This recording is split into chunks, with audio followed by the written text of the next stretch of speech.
굉장히 유명한 곳이죠. NFT와 관련해서 다양한 사업, 또 좋은 모습들 보여주고 있는 그라운드X의 김원상 사업전달지원 팀장님 모시고 강연을 들어보도록 하겠습니다. NFT와 디지털 콘텐츠의 미래라는 주제로 첫 번째 강연 힘차게 시작해 보겠습니다. 큰 박수 부탁드립니다.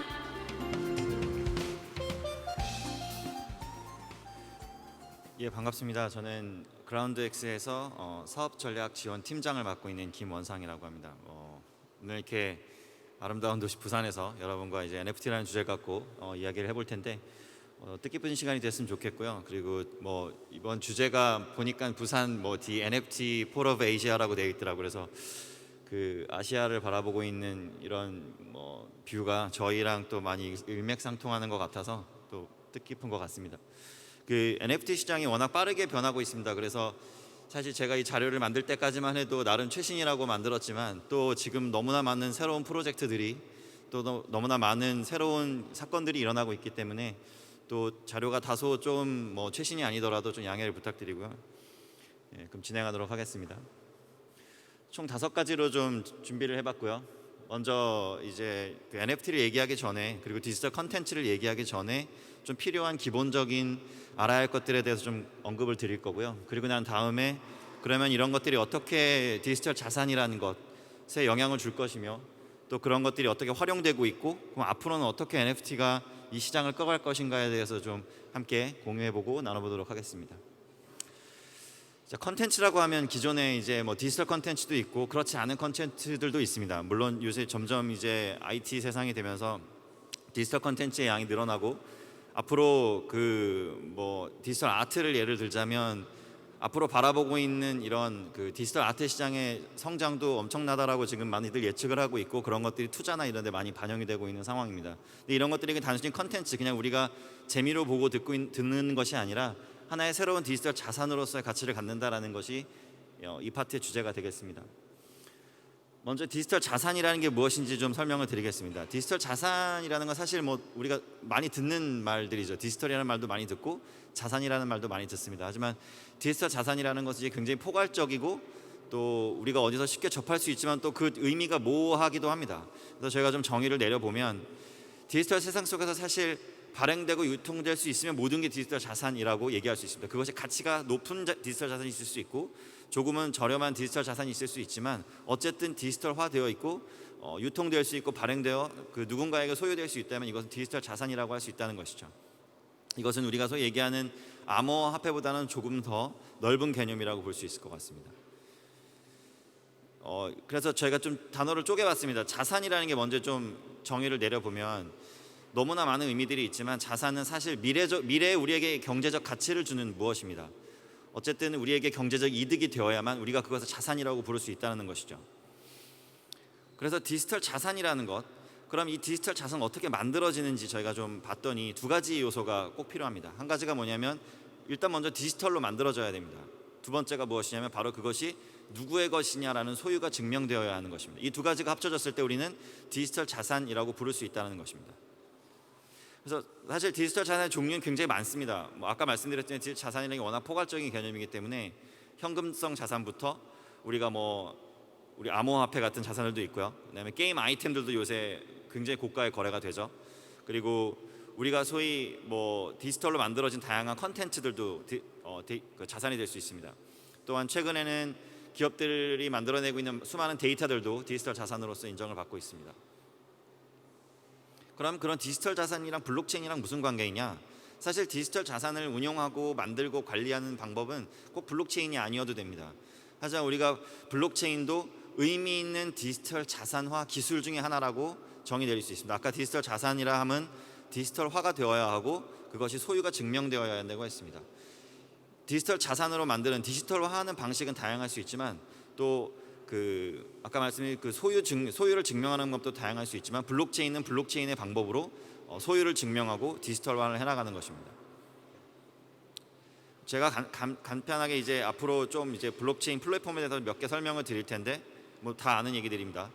간단히 그 전에 저희가 이제 그라운드X가 만들고 운영하고 있는 클레이튼이라는 블록체인을 잠깐 설명드리면 이더리움이 지금 모르겠습니다. 저 자료를 작성할 당시 일주일에 한 평균 120만 건 정도의 트랜잭션이 나는 게 이더리움이었고요. 지금 저희는 지금 더 많습니다. 50만 건 이상 발생하고 있는데, 그러니까 저희 클레이튼의 규모가 어느 정도인지 산출해 보시면 이더리움의 약 40% 정도의 트랜잭션을 만들고 있는 퍼블릭 블록체인이라고 생각하시면 되겠습니다. 그러면 뭐 클레이튼도 잠깐 소개를 드렸는데, NFT라는 게 그럼 어떻게 만들어지고 얘가 어떤 의미를 가졌길래 과연 이렇게 핫한 것인지 좀 설명을 드리도록 하겠습니다. 비트코인 뭐 너무 이제는 흔한 얘기들이 됐습니다. 하지만 비트코인이 그냥 단순히 뭐 비트코인이라는 암호화폐를 처음 만들고 블록체인이라는 것에 처음 유즈 케이스로서 사람들에게 알려졌다는 것뿐만 아니라, 사실 비트코인은 어떻게 보면 디지털 자산 중에 현금성 자산이라고 부를 수 있는 암호화폐, 코인이라는 것을 기록할 수 있는 장부로서 처음 의미를 갖게 된다는 것입니다. 자, NFT의 관점에서 봤을 때 비트코인은 어떻게 보면은 처음 디지털 자산을 기록할 수 있는 장부로서 아버지격의 그런 플랫폼으로서 바라볼 수 있다는 것이고, 그리고 그 다음에 나온 것이 이더리움인데, 이더리움은 어떤 의미를 갖느냐, 이제 더 다양해졌습니다. 디지털 자산을 담는 그릇이 더 많은 디지털 자산의 종류를 담을 수 있는 플랫폼으로 진화한 것입니다. 그러니까 예전에는 그냥 현금성 자산, 마치 우리가 현금을 찍어내듯이 소위 우리가 이제 대체 가능 자산이라고 하죠. 이런 것들을 찍어낼 수밖에 없었던 플랫폼에서 이제는 서로 다른 성격을 지닌 자산들을 기록할 수 있는 장부가 이더리움으로 진화했다는 것입니다. 이제 여기서부터 점점 이제 다양한 것을 담을 수 있게 되었고, 바로 거기에서 토큰이라는 것과 자산의 유형에 따른 어떤 자산의 기록의 차이점, 이런 것들이 발생을 하기 시작했습니다.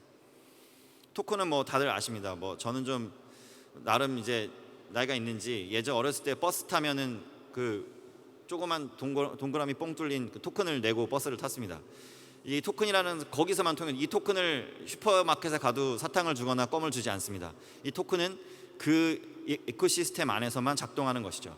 그래서 토큰으로 만들어진다는 것은 그 생태계 내에서 유통되고 거래될 수 있는 어떤 특정한 유형의, 어떻게 보면 사람들이 서로 약속한 규약, 프로토콜 같은 것입니다. 두 번째가 이제 자산의 유형입니다. 자산의 유형에는 크게 두 가지. 사실 이것은 우리가 일상생활에서 실생활에서 구분하고 있는 자산의 분류입니다. 이게 블록체인이 분류한 것이 아니라 이미 우리가 가지고 있는 자산을 펀저블과 넌 펀저블로 구분할 수 있다고 정의 내리고 있습니다. 뭐 펀저블은 다 아시는 대체 가능한 것이죠. 제가 가지고 있는 100원은 여러분이 갖고 있는 100원과 가치가 같습니다. 바꿔도 전혀 불만이 없습니다. 하지만 넌 펀저블은 내가 가지고 있는 것과 네가 가지고 있는 것이 교환되었을 때 서로의 효용은 달라질 수밖에 없는 유형의 자산들입니다. 그래서 마치 제가 여기 뭐 포르쉐가 나와 있지만, 제가 포르쉐를 가지고 있고 누군가 저랑 똑같은 포르쉐를 같은 날 같은 모델을 샀다 하더라도 1년이 지난 뒤에 그 모델의 두 모델의 가치는 달라집니다. 이런 것들은 다 non fungible 자산이 됩니다. 그래서 블록체인도 결국은 실생활에 존재하는 자산을 담는 장부이기 때문에 펀저블과 non fungible 이런 유형에 따라서 토큰을 구분해 놨습니다. 그래서 우리가 그 소위 NFT라고 하는 것은 뭐 자산의 유형, 이렇게 아까 말씀드린 대로 이 토큰을 구분해 놨고, 뭐 ERC20니, ERC721이니 또는 KIP7, KIP17 같은 이런 프로토콜을 만들어서 유통하고 거래하고 발행하고 교환하고 하는 거래를 일어나게끔 만들어주는 것이 기본적인 NFT, 그리고 이 토큰 그 블록체인 위에서 이 자산들이 움직이는 방식입니다. 그럼 이런 것들이 과연 어떤 의미를 가지고 있느냐? 그래서 저희는 디지털 소유권의 시대라고 정의를 내리고 있습니다. 디지털 소유권의 시대라는 것은 결국은 예전에는 누군가 제3자가 또는 정부가 등기나 여러 가지의 유형 규제 등을 통해서 누군가의 자산을 뭐 공증해주고 인정해주고 또 거래를 공증해주는 이런 역할들을 했다면, 이젠 블록체인이 디지털 자산화 기술의 하나로서 토큰을 통해서 다양한 것들을 거래하게 해주고 증명해준다는 것입니다. 그래서 저희는 데이터에 생명을 불어넣는다 이렇게 얘기를 하고 있고, 이 얘기가 어떤 의미를 지닌지 뒤에는 좀 더 설명을 드리도록 하겠습니다. 일단 NFT는 데이터를 자산으로 만들어주는 역할을 한다라고 저희는 바라보고 있습니다. 첫 번째, 아까 말씀드린 자산이는 미래의 경제적 가치를 주는 것이라고 했습니다. NFT가 가지는 의미는 그냥 단순히 존재하는 데이터가 이제는 미래의 경제적 가치를 주는 자산으로 변할 수 있다는 가능성을 우리에게 주는 것입니다. 왜 그런지 잠깐 설명을 드려보면, 과거에 있던 데이터들은 인터넷 세상에서 존재하는 데이터들이었고, 그 데이터들은 디지털 풋프린트라고 얘기하죠. 제가 만약에 신용카드로 뭐 네이버 같은 쇼핑몰에서 뭔가를 구매하면 남는 이력들, 또 제가 뭐 누군가에게 전송하고 송금받는 여러 가지 송금 기록들, 또는 제가 어딘가에 보험을 가입했다는 정보들, 이런 디지털화된 다양한 것들, 그다음에 제가 검색한 검색 이력들, 제가 인스타그램이나 다른 트위터 같은 데서 트윗하고 또는 누군가를 팔로우하는 모든 행동들이 디지털 풋프린트로 만들어지고, 이런 풋프린트는 그런 기업들의 분석을 통해 어떻게 되냐면 가치를 가지게 됩니다. 그래서 그 가치를 부여하는 주체는 누구냐면 바로 인터넷 기업들입니다. 그 기업들이 애널리시스라는 걸 통해서 그 데이터의 가치를 부여해 왔습니다. 그것이 사실 지금까지 인터넷 세상에서 이루어졌던 방식이고 굉장히 중앙화된 방식입니다. 모든 데이터는 그 기업들의 서버에 존재하고 그들의 DB 속에서 재생산되어 가치를 만들고 또 다른 데이터를 만들기 위해 세상의 서비스 형태로 나오죠. 이것이 바로 인터넷 세상에서 만들어진 방식입니다. 하지만 NFT가 다른 점은 무엇이냐면 디지털 창조물 자체가, 디지털을 통해 만들어진 그 창조물 자체가 가치를 가질 수 있다는 것입니다. 제가 만약에 NFT를 통해 어떤 디지털 아트를 그냥 만들어낸다면 그건 그냥 그 자체가 가치 있는 것이지, 제가 뭔가 당으로 행동함으로 다른 행동을 통해서 만드는 부수적인 데이터가 아니라는 것입니다. 그리고 그 가치는 누가 부여하냐면 제가 만든 창조물이기 때문에 그 창조물의 매력을 느끼는 또 다른 사람들입니다. 결국 이것의 가치는 누가 결정하냐면 시장에서 소비자의 결정이 됩니다. 그래서 지금까지 우리가 인터넷 세상에서 만들어졌던 중앙화된 방식의 데이터의 가치, 이런 것들보다는 NFT는 좀 더 크리에이터 중심의 진짜 만드는 사람들, 그리고 또 그것을 진짜 소비하는 사람들에 의해 가치가 만들어진다는 것이 NFT의 특징이라고 할 수 있겠습니다. 그리고 그것이 바로 디지털 소유권 시대를 열 수 있는 NFT의 가능성이라고 생각합니다. 저는 이 NFT라는 것이 두 가지 문제를 해결했다고 생각합니다. 특히 디지털 세상에 있어서 우리가 뭐 사진을 찍으면 사실 이런 경우 있죠. 제가 제 아들을 찍고 제 와이프가 제 아들을 찍었습니다. 서로 사진을 주고받고 카톡으로 막 좋아라고 주고받았는데 나중에 한 2년 3년 지나다 보면 이걸 내가 찍었는지 와이프가 찍었는지 알 수 없습니다. 그만큼 이 데이터라는 것은, 그리고 디지털 결과물이라는 것은 복제가 가능하고 그렇기 때문에 희소성이라든지 이런 것들이 보증되지 못했습니다. 하지만 이 NFT라는 것이 무엇을 해결하냐면 바로 비경합성, 비배제성이라는, 어떻게 보면 데이터가 가질 수밖에 없는, 디지털 산출물이 가질 수밖에 없는 한계를 해결했다는 것입니다. 그 극단적인 예가 바로 이것입니다. 예를 들어 우리가 예전에 같으면 뭐 피카소의 그림 또는 뭐 유명한 사람들의 그림들을 보면서 수십억, 수백억에 팔리는 거 보면 그럴 수 있지라고 하지만, 이 비플이라는 작가, 뭐 700억이라는 금액의 이 낙찰된, 크리스티 경매에서 낙찰된 이 작품을 보면서 복제가 가능합니다. 그냥 화면에서 캡처해도 돼요. 저도 지금 캡처해 왔잖아요.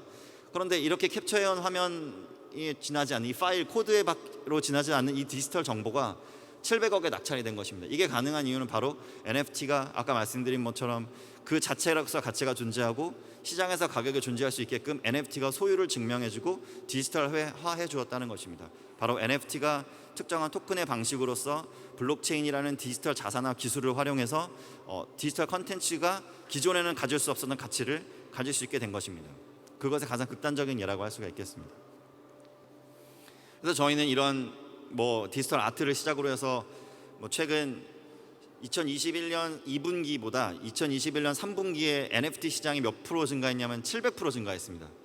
그 700%를 증가했을 뿐만 아니라 작년도 한 해 NFT 거래량보다 올해 3분기까지 거래량이 110배 증가했습니다. 그만큼 NFT가 갑자기 없던 경제를 만들어내기 시작한 것입니다.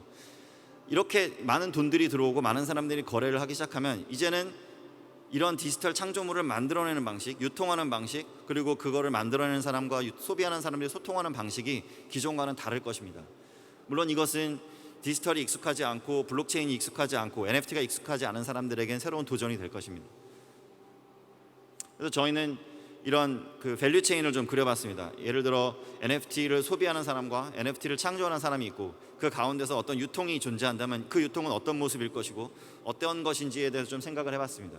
일단 현재까지의 우리가 가지고 있는 모습 속에서는 블록체인이기 때문에 지갑이 존재해야 됩니다. 뭐 저희가 그 지갑이 업비트 같은 거래소가 나를 위해서 관리해주는 지갑일 수도 있고, 아니면 메타마스크 같은 이더리움 상에서 제가 혼자 다 책임을 져야 하는 그런 소위 이제 그 넌 커스터디얼 지갑일 수도 있습니다. 어쨌든 지갑이 있어야 되고, 또 제품을 공급하는 사람, 내가 NFT를 판매하고 디지털 컨텐츠를 판매하는 사람 입장에서는 그것을 NFT로 만들어주는 것이 어떤 그 툴이 필요합니다. 그리고 그것을 다량으로 만들고 다량으로 소비하게 한다면 그것을 배포하고 누군가 거래하게 해주는 다양한 인터넷 기술들이 이 속에 존재해야 합니다.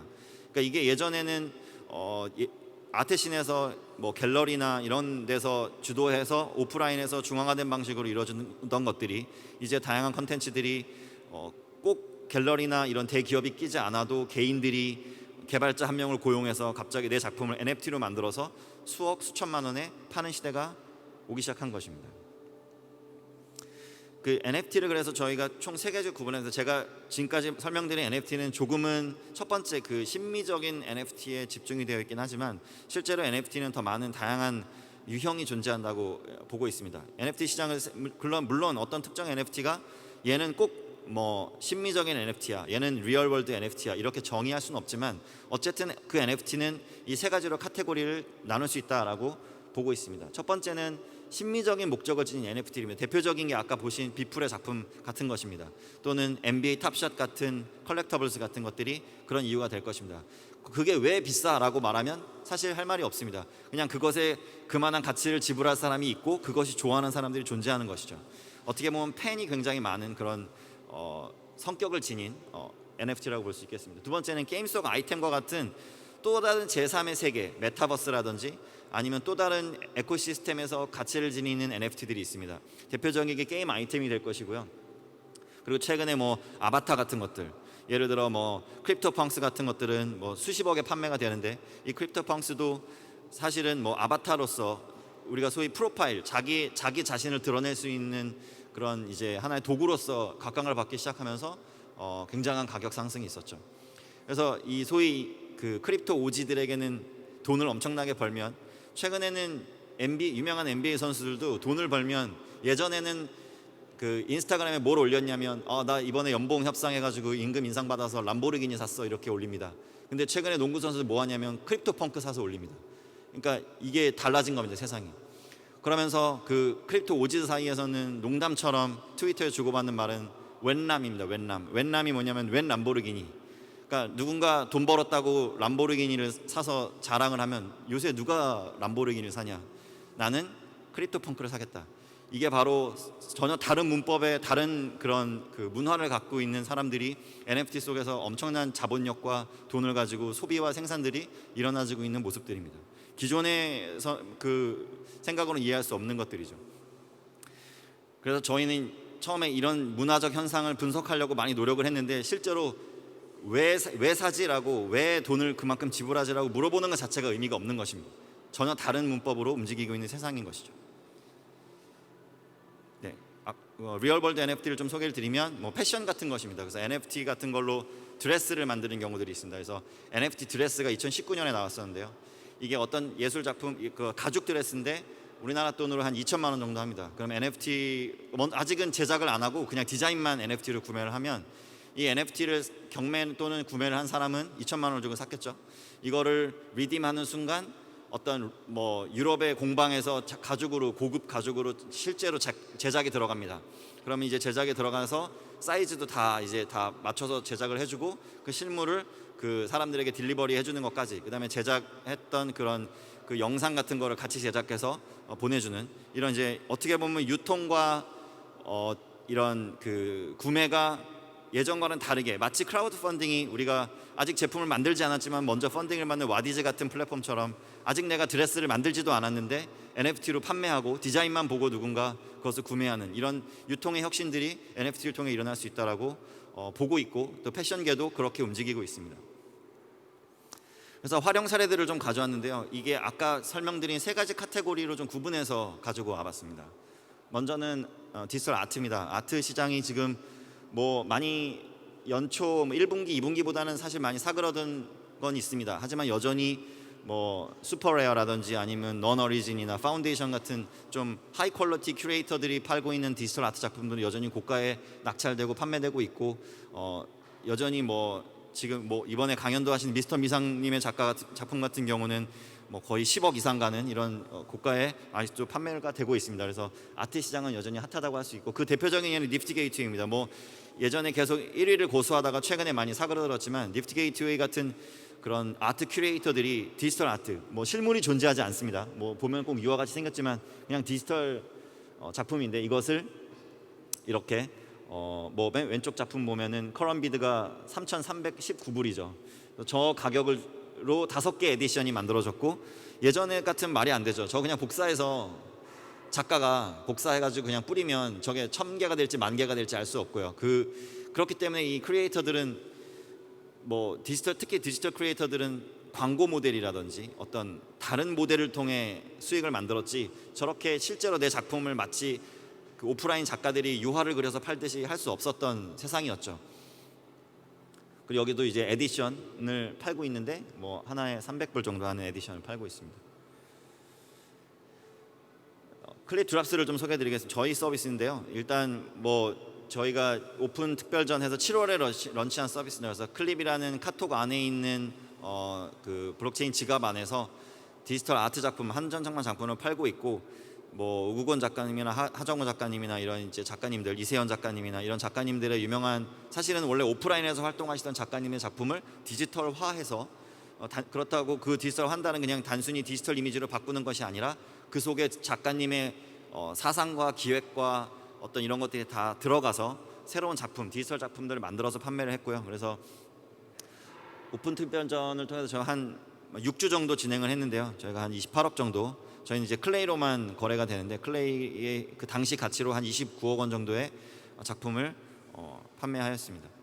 지금 여전히 클립 드롭스는 클립이라는 그 카카오톡 앱 안에서 서비스를 하고 있고요. 들어가면 쉽게 보실 수 있습니다.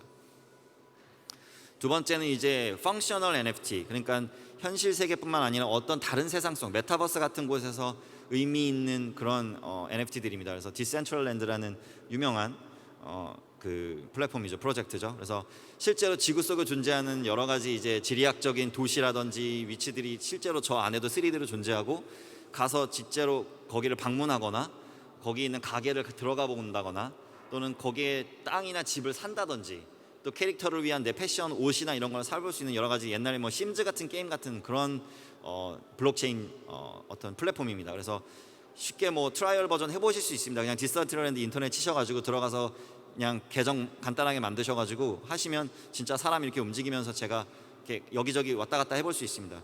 근데 이제 의미 있는 것은 뭐냐면, 최근에 이제 소덥이라는 전통 아트 시장에서 아주 유명한 아트뿐만 아니죠, 경매장이 런던 그 본드 스트릿에 실제로 그 NFT 예술 작품 그 갤러리를 열었습니다. 그러니까 근데 엄청난 돈을 주고 샀을 거예요. 왜냐하면 이게 가격이, 저도 지금 이게 땅이 얼마나 하는지 모르겠지만 하여튼 현실 세계 땅만큼 비쌉니다. 그래서 넌 어리진이라는 유명한 그 NFT 그 큐레이터고요. 얘네도 여기다가 NFT 갤러리를 직접 만든 겁니다. 이게 이제 가상 세계지만 가면은 이걸 만들기 위해 이들은 돈을 지불했을 겁니다. 두 번째는 엑스 인피니티, 워낙 유명하죠. 요새 신문도 많이 나고 베트남 기업이 만든 프로젝트인데, 여기 엑스라는 캐릭터를 이렇게 파밍을 하고요. 그 땅이 왼쪽에 있는 게 엑시고 오른쪽에 그 엑시를 키울 수 있는 땅입니다. 저게 이제 실제 저 가격에 판매되고 있는 거고요. 오른쪽에 보면 제일 위에 있는 예를 들면 오른쪽 제일 위에 있는 땅을 보면 8리더 정도입니다. 8리더면 지금 이더리움이 500만 원이라고 치면 수천만 원에 호가하는 그런 금액으로 지금 저 땅을 사는 겁니다. 사람들이 자기 엑시를 키우기 위해. 그러니까 이게 예전 같으면 말도 안 되는 것들이죠. 하지만 저게 가능한 이유는 NFT라는 것을 통해 저게 누구의 소유인지 증명할 수 있고, 그게 누구에게 거래되었는지가 다 기록으로 남기 때문입니다. 그다음에 랄리라는 코인입니다. 이제 여기는 좀 리얼월드 NFT로 가는 건데요. 랄리라는 플랫폼은 원래 이제 케빈 추라는 유명한 그 게임 플랫폼을 만드시던 분이 만든 코인 플랫폼입니다. 여기 나와 있는 리스트는 뭐냐면, 인플루언서나 스타들이 자기의 코인을 발행할 수 있고요. 그 코인은 밖으로 가져나갈 수는 없지만 이 플랫폼 안에서는 거래할 수 있습니다. 그래서 누군가를 후원하고 싶다면 그 사람이 발행한 코인을 구매할 수 있습니다. 그 KSK라는 코인이 누구냐면 그 케이스케 혼다라고 일본의 유명한 축구 선수였습니다. 그 AC 밀란에서도 뛰었던 그 선수가 발행한 코인입니다. 저렇게 해서 후원을 받습니다. 그래서 그 인플루언서의 그 역량에 따라, 가치에 따라 저렇게 코인의 가격도 변동이 되고요. 그리고 그들이 이 안에서 활동을 하는데요. NFT가 어떻게 작용을 하냐? 이 인플루언서들은 NFT를 발행할 수 있습니다. 어떤 NFT를 발행하고 있냐면 이런 NFT를 발행합니다. 여기 보면 이 케빈 추라는 창업주가 만든 NFT인데요. 옆에 보면은 그 누군가 이 NFT를 구매하면 그 사람의 트윗을 리트윗해 줍니다. 이 사람이 워낙 많은 팔로워를 가지고 있기 때문에 이 사람이 리트윗을 하면 파워가 엄청나겠죠. 그래서 사람들이 이 사람의 리트윗을 돈 주고 사는 거예요. NFT로 자기의 리트윗을 팔았습니다. 그리고 두 번째는 파운더의 애드바이스가 있고, 그다음에 피드백을 줍니다. 그러니까 발표를 하면 그 발표자의 발표를 보고 네 발표가 어땠다라고 평가해 주는 대가로 우리나라 돈으로 약 2만 불, 2만 1,000불을 받고 있습니다. 그러니까 그 시간을 판 겁니다. 자기가 너의 발표하는 모습, 피치하는 모습을 보고 평가해 주는 거는 그 서비스를 NFT를 만들어서 발행할 수 있습니다. 이런 플랫폼이 인플루언서들이 NFT를 발행하고 판매할 수 있게 해주는 플랫폼입니다. 그리고 이거는 이제 저희가 현대카드라는 기업과 함께했던 프로젝트인데, 이거는 우리가 흔히 알고 있는 쿠폰인데요. 근데 이게 뭐가 좋냐면, 그냥 그 블록체인 지갑만 존재한다면 사실 가맹점 입장에서는 굳이 자기만의 앱을 만들거나 자기만의 웹사이트가 없어도 이런 쿠폰들을 고객들에게 전달할 수 있다는 것이죠.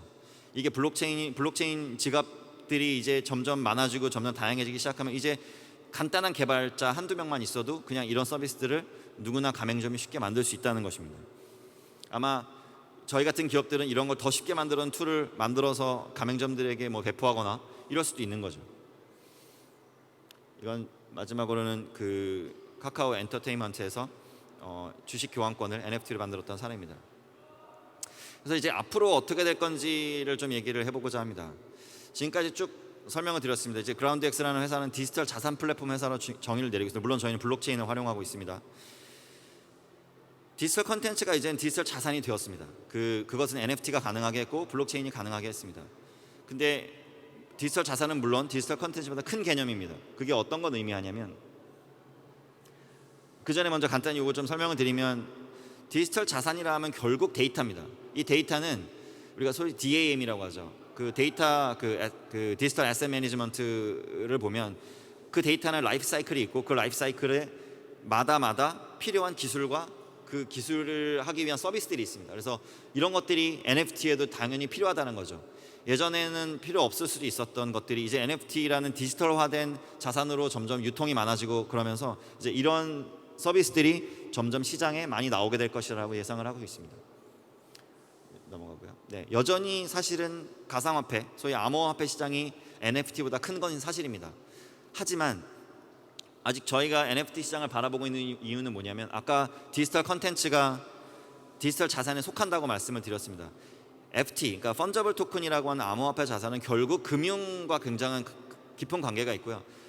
디파이 같은 이런 서비스들 통해서 아무리 금융을 확장한다 하더라도 기존의 금융을 벗어날 수가 없습니다. 아무리 저희가 예를 들면 뭐 인터넷 뱅크가 아무리 열심히 해서 좋은 수익을 낸다 하더라도 결국 은행입니다.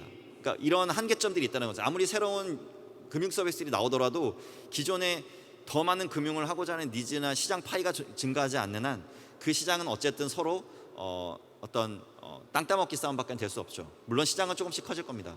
하지만 NFT가 가진 힘은 무엇이냐면, 디지털 컨텐츠라는 정말 무한한 가능성이 있는 것들이 디지털 자산 시장에 들어오기 시작하면서 정말 밖으로 얼마만큼 확장할지 알 수 없는 굉장한 가능성을 갖고 있다는 것이 기존 암호화폐 시장과 NFT 시장의 다른 점이라고 할 수 있겠습니다. 그렇다면 뭐 비즈니스 입장에서 어떻게 이런 NFT 시장에 접근할 것인가, 저희가 좀 그동안 그 클립 드랍스 같은 서비스를 만들면서 느낀 점은 무엇이냐면, 예전에는 우리가 아주 세밀하게 고객을 분석해야 한다고 얘기했습니다. 데이터를 가지고 고객의 뭐 전의를 분석하고 고객을 다 세그멘테이션 해가지고 그거에 따라서 타겟팅을 해서 적당한 오퍼를 던지고 그거에 오퍼에 반응해서 고객을 끌어들이고 돈을 벌고, 이것이 사실은 예전에 중앙화된 방식이었습니다. 하지만 NFT 시장은 다른 공급자층이 존재한다는 겁니다. 이 NFT를 통해서 자기가 속에 있는 무한한 창작력과 무한한 가능성들을 NFT를 통해서 점점 더 자산화하고 그것을 수익원으로 하고 싶어하는 수많은 크리에이터들, 그들이 사실은 어떤 생각을 하고 있고 그들이 어떻게 이 시장에 들어오게 할 것인가가 핵심입니다. 대기업 입장에서 내가 그냥 나는 NFT가 핫하니까 우리 고객을 대상으로 NFT로 뭔가를 해야지라고 하는 것, 그 순간부터 이미 NFT가 의미가 없어집니다. 아까 말씀드린 것처럼 블록체인이 유일한 디지털 자산화 플랫폼이 아닙니다. 디지털 자산화 기술은 수많게 많습니다. 하지만 블록체인이 의미가 있는 것은 이런 크리에이터들에게 새로운 기회를 준다는 것입니다. 그런 점에 유념을 두고 사실 비즈니스는 이 시장에 접근을 해야 한다는 것이죠. 소비자가 중요한 만큼 그 컨텐츠를 만들어줄 공급자가 굉장히 중요하다는 겁니다. 아직 NFT가 해결될 문제들은 많습니다. NFT는 실제로 데이터 자체가 아닙니다. NFT는 어떻게 보면 등기입니다. 등기소에 기록된 내 등기를 조회하거나 내 등기를 이전하거나 소멸하거나 하는 등기의 형태이지 이 자체가 데이터가 아니라는 거죠. 결국 그 데이터의 메타 정보나 원래 원본 파일들은 어딘가 다의 DB 형태로 존재합니다. 자, 그런 것들을 그러면 어떻게 고객에게 영속적으로 서비스할 거냐. 블록체인은 영속하지만 그 NFT는 영속하지만 그 NFT가 바라보고 있는 원래 원본 데이터, 메타데이터는 영속적이지 않을 수 있습니다. 자, 이런 것들은 어떻게 해결할 것인가에 대해서 사실은 아직은 정답이 없는 것이 사실입니다. 물론 이런 걸 가지고 서비스를 하는 기업들도 나올 수 있습니다. 또한 디지털 창작물이기 때문에 저작권이나 특허권에 대한 이슈도 있을 수 있습니다. 우리가 소위 소유권과 저작권은 좀 다르죠. 소유권은 나의 소유라는 것이고 저작권이라면 이걸 활용해서 뭔가 제3의 어떤 경제적 이득을 취하는 것인데 이런 다양한 권리의 사용과 행사들이 아주 미묘하게 기존과는 다를 수 있습니다. 왜냐하면 NFT가 기존의 다른 디지털 컨텐츠와는 다른 소유권을 부여하기 때문입니다.